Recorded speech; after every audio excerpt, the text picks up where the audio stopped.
Okay, gonna try and knock out number 20 from 8.6. Let's see how much I've got to work with here.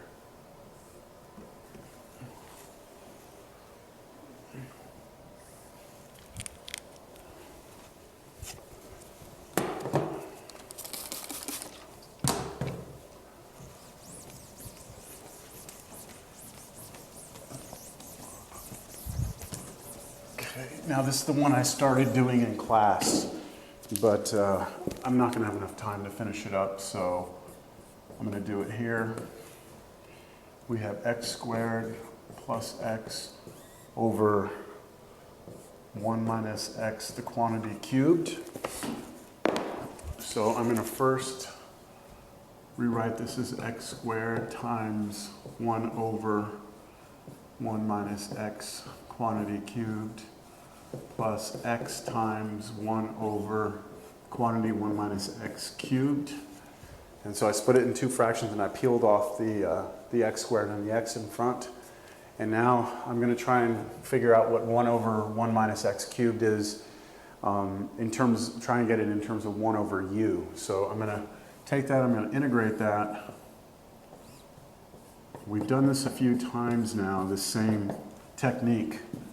U is equal to 1 minus x, du is dx, negative dx. And that means negative du is dx. So I can rewrite this integral negative because of this, and then u cubed du, which is going to be integral negative u to the negative 3 du. And then when I do my power rule, I'm going to get negative 1, and I'm divide by negative 2, so 1/2 u to the negative 2, which is the same as 1 over 2u squared, which is the same as 1 over 2 1 minus x squared. And now what I'll do is I'll integrate that again. So take 1/2, I'm going to integrate, take the 1/2 out, 1 over 1 minus x, that quantity squared dx. Make the same substitution we made over here. So this will be 1/2 integral of negative 1 over u squared du, which is 1/2 integral negative u to the negative 2 du. And when we do the antiderivative of that, we get 1/2 u to the negative 1, which is 1 over 2 1 minus x. So in order to get this expression to turn into something that has like 1 over 1 minus u, I'm going to have to, I actually had to integrate that twice to get back to this. That means that if I take the derivative twice of this, I should get this. So that means I'm going to replace this and this with this. So let me do that right now.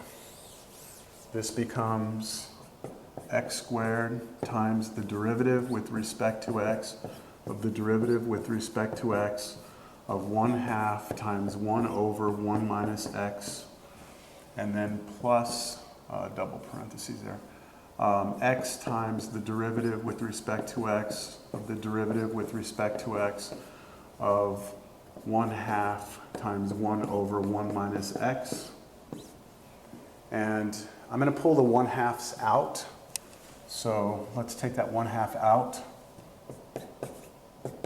Take this 1/2 out and put it right here. We can do that because when we take derivatives, the constants just keep coming out. So now I'll rewrite these with the power series. So derivative with respect to x, derivative with respect to x of sum n equals 0 to infinity. And now here u is just x, so x to the n, plus 1/2 x derivative with respect to x of the derivative with respect to x of sum n equals 0 to infinity x to the n. And now I'll actually take the derivative. So 1/2 x squared. I'll do the first derivative. I'm going to have to do it again.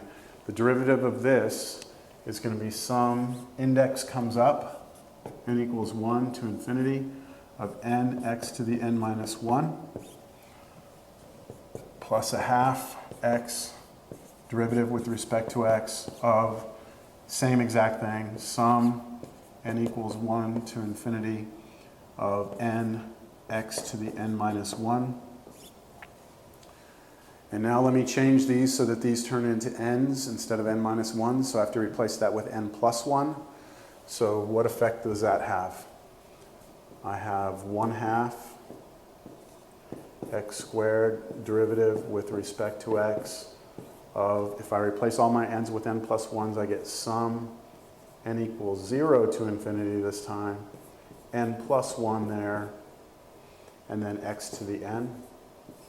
And then I'll have the same thing on this one, plus 1/2 x derivative with respect to x of sum n equals 0 to infinity of n plus 1 x times x to the n.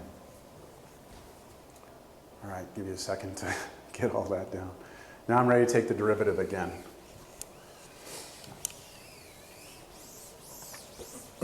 So when I take the derivative again, right, I'll have 1/2 x squared times, now when I do derivative of this, the index will come up, the n will come down, I'll subtract 1. So I'll have sum n equals 1 to infinity. I already had an n plus 1 there. I have an n come down and x to the n minus 1. Then plus 1/2 x sum n equals 1 to infinity. I already had an n plus 1 times n times x to the n minus 1. And now let's get both of these again back to x to the n's. I mean, I could leave it if I wanted to because they both have x to the n minus 1. But, well, let me see what the book does for 20. Well, you know what? Hold on. Before I do that, forgot. I've got to put these x's in. Oops. This x squared is going to come in, and I don't know about the half. Let's just leave the half on the outside of everything. Let's just pull 1/2 out of everything. Let's take this x squared in, so it becomes sum n equals 1 to infinity n plus 1 times n times x to the n plus 1, because when I bring this x squared in, I add the exponents, and then plus, I pulled the half out, pushing that x in, I get n plus 1 times n, and then x to the n. All right, now I want to try and put these two together, but they do not both have the same exponent, okay, on the x.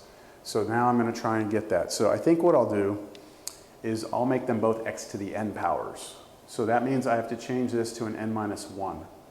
So everywhere I see an n, I'm going to replace it with n minus 1.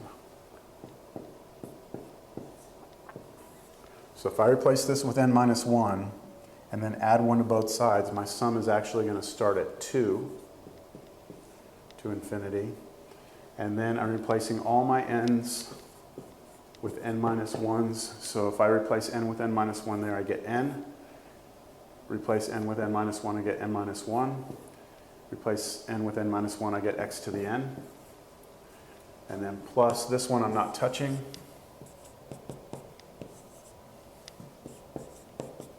Because it already had x to the n.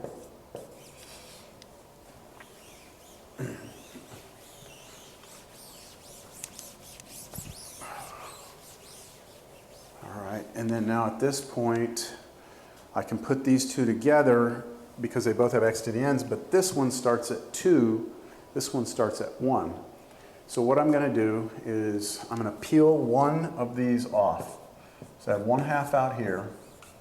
Sum n equals 2 to infinity, n times n minus 1 times x to the n, plus, so let n be 1, and let's see what we would get here. If n is 1, we get 2 times 1 times x, so just that. And then plus, now the rest of it is the sum 2 to infinity, so I'll just say sum n equals 2 to infinity of n plus 1 times n times x to the n. And now I can put these two sums together, and I can bring this 2x out here to the front. So I have 1/2 of 2x here plus. Now when I put these two sums together, start my sum at 2 to infinity, it'll be something and then x to the n, because they both have x to the n. So it's just what's in front of this one, which is just n times n minus 1, plus, and then what's in front of this one, which is n plus 1 times n. And I believe we can clean that up. So we have 1/2. You know what, let's distribute this 1/2 through here. This goes to here, we get x plus, now here to here, I'll just put it in front for now. I might need to pass that through in a second. N equals 2 to infinity.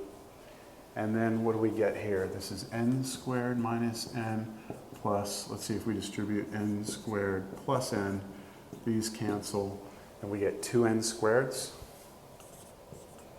And then we have x to the n right there. Oh, look, and then when we bring that 1/2 in, it kills off the 2. So we should just have this.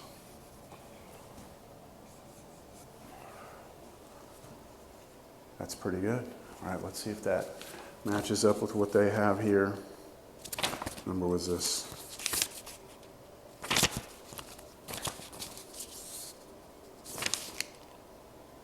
Whoa, I lost my spot here.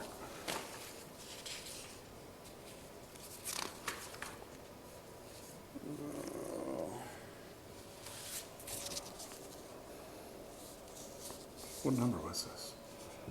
20?